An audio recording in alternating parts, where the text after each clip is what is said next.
Muhammad Sallallahu Alaihi Wasallam, lelaki penggenggam hujan. Bab 21. Lelaki penggenggam hujan. Namanya Parkida. Kasfa tidak akan pernah melupakan nama lelaki itu sampai habis nafasnya. Parkida yang membuat Kasfa ambruk pada hari terakhirnya di atas. Mukanya lebam keseluruhan. Tulang belulangnya berasa remuk oleh rasa sakit dan kenyataan beberapa bagian tangan dan kakinya yang memang patah. Suara lelaki itu yang menggerakkan belasan orang menyerbu Kasfa, mengikat tangannya, menjauhkannya dari Astu 10 tahun yang lalu. Anak kepala suku yang kini menggantikan ayahnya. Ketika itu, Kasfa adalah astronom muda yang belum memiliki kedudukan kuat di kuil Sistan, sedangkan Parkida adalah pemilik warisan kekuasaan di atas. Aku sangat menghargai keberanianmu saat mengingatkan Khosrow tentang kedatangan nabi baru itu. Alangkah cepatnya kabar tersiar. Parkida mengangsurkan tangannya, mempersilahkan Kasfa untuk menikmati tehnya. Keduanya berbincang di ruang tamu rumah Parkida yang cukup lapang meski nyaris tidak ada isinya. Persia sedang di ujung kehancuran. Khosrow semakin bernafsu menyebarkan perang dan mengalami kekalahan. Warisan Zardus tak lagi dihiraukan. Ini alamat buruk. Parkida meraih cangkir tehnya. Tangan kasarnya terangkat, lengan dengan rambut keriting dan rapat. Dia kini adalah lelaki pada awal 30-an dengan sosok yang kokoh. Badannya setinggi Kasfa, tetapi memiliki otot yang jauh lebih terlatih. Matanya jernih dengan alis rapat yang seperti ditempel. Hidungnya besar dan kokoh. Kumis melintangi daerah atas bibirnya. Kasfa tak terlalu tertarik mengikuti pembicaraan Parkida. Dia tak sanggup melupakan adegan terakhir pertemuannya dengan suami Astu itu. Namun, Kasfa lebih tak sanggup lagi memahami bagaimana lelaki itu sanggup bersikap seolah-olah tidak ada masalah dengannya. Tidak pernah terjadi hal-hal yang mengganggunya. Benar, peristiwa itu sudah 10 tahun berlalu. Namun, melupakannya, mana sanggup Kasfa melakukannya. Memaafkan barangkali mampu, tetapi melupakannya itu urusan waktu. Dan 10 tahun ini, waktu tidak terlalu berhasil melakukan fungsinya. Adegan yang terlalu dramatis untuk dilupakan. Dia yang berdarah-darah terkapar di pinggiran dusun, sedangkan Astu berteriak selantang yang dia mampu ketika tubuhnya diseret Parkida, dibawa paksa pulang ke rumahnya. Besok paginya mereka menikah. Itu adalah usaha terakhir Kasfa setelah perbincangan dinginnya dengan Astu sehari sebelumnya. Dia memahami Astu hanyalah bingung dengan kondisinya, bukan menolak kehadiran Kasfa, melainkan tidak tahu harus bersikap bagaimana menghadapi pernikahan bermotif misterius itu. Berjuanglah Kasfa kemudian dengan tangannya. Dia berencana membatalkan pernikahan Parkida dan Astu dengan kelincahan lidahnya, keanggunan bahasanya. Dua kemampuan yang dijawab oleh Parkida dengan kepalan tangannya, juga kekasaran belasan anak buahnya. Setelah 10 tahun berlalu, Kasfa masih belum menemukan jawaban mengapa Yim, kepala rumah tangga kuil Sistan itu, tidak membelanya. Dia membiarkan anaknya dinikahi paksa oleh Parkida tanpa penolakan sejumput pun. Kasfa tidak pernah bertanya, sebab setelah pernikahan itu, pertanyaan apapun tidak akan mengembalikan keadaan menjadi seperti semula. Pertanyaan yang semakin menua, ketidakmengertian, apalagi ketika Kasfa meyakini Yim sangat menyayanginya, menghormatinya. Bukankah akan sempurna jika dia menjadi anak menantu Yim? Kenyataan tidak seperti itu. Sekarang, setelah 10 tahun luka dalam itu, Yim mengirim paksa Kasfa ke atas dan melihat reaksi orang-orang. Kasfa semakin yakin semua sudah dipersiapkan. Bahkan, Parkida yang dulu demikian membencinya bisa bersikap begini ramah dan mendukungnya. Gatas akan menjadi tempat yang aman bagimu sementara ini. Aku menjamin keselamatanmu di sini. Kalimat Parkida lagi. Sesuatu yang semakin membuat Kasfa kian tidak paham. Bagaimana cara Yim menjinakkan hati Parkida. Kehadiran Kasfa seharusnya menjadi ganjalan baginya jika mengingat apa yang terjadi 10 tahun lalu. Namun, lelaki itu seolah tidak teringat sama sekali dengan peristiwa itu. Terima kasih. Kasfa menyeruput tehnya. Serses, dia anak yang sangat menyenangkan. Ujarnya memindahkan tema obrolan. Seketika, air muka Parkida berubah. Gembira tak terkira. Ya, Dia kebanggaan kami. Usianya belum 6 tahun, tapi cerdasnya bukan main. Kudengar kau menjadi korban bunga jangkihnya. Pargida terbahak dengan cara yang sangat laki-laki, lantang tanpa beban. Suara beratnya menajamkan kesan itu. Benar, cerdas seperti ibunya. Terhenti tawa Pargida oleh kalimat Kasva. Tinggal senggalan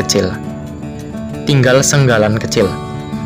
Kau benar, dia cerdas seperti ibunya. Berubah lagi tampak wajah Pargida. Ketika itu, Astu masuk ke ruang tamu sembari membawa beberapa lembaran manuskrip. Kukira aku harus mengerjakan sesuatu. Kalimat Pargida menyambut kedatangan istrinya. Orang-orang dusun sedang mengetatkan pengamanan. Suasana sedang tidak menentu. Aku harus menghadiri rapat mereka sekarang. Pargida memberi tanda kepada Astu, berpamitan. Astu mengangguk. Tuan Kasva, berbincanglah dengan bebas. Aku sudah menyiapkan rumah untuk tempat tinggalmu selama di sini, di pinggir dusun. Masya sudah lebih dulu ke sana. Terima kasih. Kasva hanya memiliki 2 kata itu untuk Pargida. Sang kepala suku kemudian menderap keluar pintu. Tidak ada keraguan pada langkahnya. Sepeninggal ke Pargida, Astu duduk di hadapan Kasva. Tidak terlalu dekat. Keduanya duduk di atas lantai beralas tikar ilalang. Astu menyodorkan beberapa gulungan manuskrip kepada Kasva yang menyambutnya dengan takjub. Kau menguasai bahasa Sanskerta, bukan? Astu merapikan duduknya, seakan bersiap untuk sebuah pembicaraan yang panjang dan serius. Di tanganmu itu salinan Kuntapsuk, bagian dari bab ke-20 Atharva Weda, kitab penting di antara 4 kitab Weda. Kasva menatap lembaran itu dengan perasaan yang membuncah. Brahma Weda, pengetahuan ketuhanan. Orang-orang beragama di India sangat menyucikannya. Kuntapsuk setiap tahun dilantunkan dalam acara agung saat ibadah dilakukan dan kurban dipersembahkan, sahut Astu. Mata Kasva melebar antusias. 17 pandit agung duduk bersama setiap tahun melantunkan ayat ini dengan kusyuk. Kedua pandangan itu bertaut. Deja vu. Bertahun-tahun lalu, adegan ini terulang hampir saban hari. Setiap Kasva dan Astu bergantian menemukan hal-hal baru. Mereka 2 orang muda pembelajar yang senang membaca apa saja, menyaksikan hal-hal baru, dan tertantang terhadap apa-apa yang oleh orang lain bersifat tabu, termasuk tentang keyakinan ketuhanan. Dari mana engkau mendapatkan salinan yang tak ternilai ini, Astu? Ayah mengumpulkannya sejak puluhan tahun lalu dari para pandit kenalannya. Kasva memeriksa sekilas teks manuskrip itu. Bagaimana aku bisa tidak tahu? Ayah tidak pernah menyimpannya di kuil Sistan. Kasva menatap Astu. Tentu saja, Khosrow akan menjatuhkan hukuman mati jika mengetahuinya. Astu mengangguk. Ayah menitipkannya kepada keluarga Pargida. Kasva memelankan reaksinya. Iya, tentu saja. Dia kembali fokus ke lembaran di tangannya. Aku pun beberapa tahun ini menyembunyikan surat-surat dari sahabat-sahabatku. Termasuk dari penjaga biara di Busro itu, bukan? Kasva mengangkat wajah. Bagaimana kau tahu? Berpikir beberapa detik. Yim, tentu saja. Pandangan Kasva menyalakan semangat. El adalah seorang Kristen yang sangat baik, Astu. Dia memberitahu kepadaku banyak hal tentang Kristen dan tentang seorang nabi baru dari tanah Arab. Astu tak tampak terlalu antusias. Ayah mengatakan kepadaku, setelah kepulanganmu dari Suriah, kau tidak berhenti membicarakan temanmu itu. Tidak disangka memang, Khosrow menyuruhku untuk mengunjungi Suriah demi kepentingan politisnya. Dari kunjungan itu, aku justru mendapatkan seorang sahabat baru meski kami tidak bertemu secara langsung. Jika Khosrow tahu apa yang kami bicarakan, itu akan membuatnya murka. Khosrow tidak pernah menyukai ide tentang kedatangan nabi baru. Menjeda dengan helaan napas. Tidak persis sepulang dari Suriah sebenarnya. El mulai mengirimiku surat beberapa bulan setelahnya. Astu menatap Kasva dengan cara yang unik, seperti sebuah kesedihan, keprihatinan. Kasva bisa menangkap pesan itu. Apa yang engkau khawatirkan? Temanmu itu, apakah dia benar-benar ada? Apa? Kasva tampak sedikit terganggu dengan pertanyaan Astu. Maksudmu, aku sedang mengarang cerita, Astu. Aku membawa semua surat El dalam kotak kayu itu. Kasva menunjuk kotak kayu bertuahnya. Tujuanku meninggalkan kuil sistan pun untuk pergi ke Suriah, menemui El.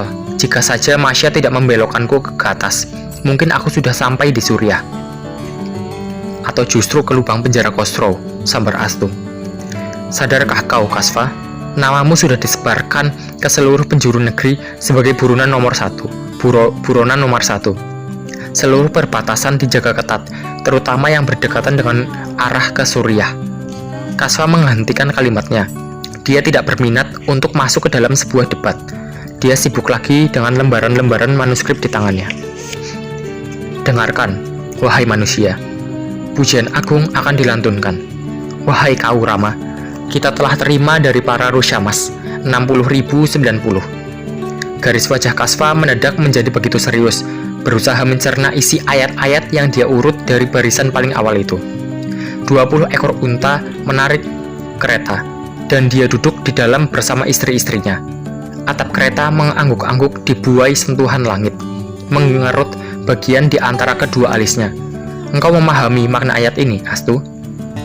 Astu menggeleng. Aku menyimpannya saja. Ayah mengatakan kepadaku, sebagian besar ayat Kuntak Suk meramalkan akan kedatangan Nabi baru, Nabi umat manusia di seluruh dunia. Kasva membaca lagi. Dia memberikan kepada Mamah Risi 100 koin emas, 10 rangkaian bunga, 300 ekor kuda tunggangan, dan 10.000 ekor sapi. Semakin menggeleng jadinya. Sebarkan kebenaran, wahai engkau yang mengagungkan, sebarkan kebenaran, seperti seekor burung yang bernyanyi di atas pohon berbuah ranum. Bibir dan lidahmu bergerak laksana pedang yang tajam. Ada satu kata yang aku sedikit tahu maknanya, potong Astu. Kata apa? Coba engkau buka halaman ketiga, ayat terakhir. Kau terus berperang dengan berani, menghancurkan berbagai benteng dengan keberanianmu, bersama sahabatmu yang memuja Tuhan. Telah menghancurkan dari jauh Nami Uci yang licik dan pengkhianat. Kasva mengecek setiap kata yang diucapkan Astu. Engkau menghafalnya di luar kepala? Kasva menggeleng. Harusnya aku sadar betapa cerdas dirimu. Belasan tahun, aku hidup bersama lembaran-lembaran itu. Bukan luar biasa jika aku menghafalnya. Kasva mengangguk, sadar jika pujiannya pun bisa jadi sudah tidak pada tempatnya. Kata apa yang kau tahu maknanya? Nami Uci. Kata itu dalam bahasa Panini bermakna orang yang berusaha menggenggam hujan. Dalam Rigveda, Nami Uci berarti roh jahat yang menahan awan pembawa hujan turun ke bumi. Kupikir Kasva mulai membuat analisis. Kata kuncinya adalah hujan. Astu mengangguk sembari tersenyum. Mau tidak mau, diskusi mereka benar-benar menarik mundur waktu ke masa ketika keduanya hampir setiap hari melakukan hal ini. Dulu, ketika Kasva dan Astu adalah dua remaja yang menghuni kuil sistan. Dalam Rigveda dikisahkan, Indra menghancurkan roh jahat itu, Nami Uci, dan melepas awan-awan yang membawa hujan.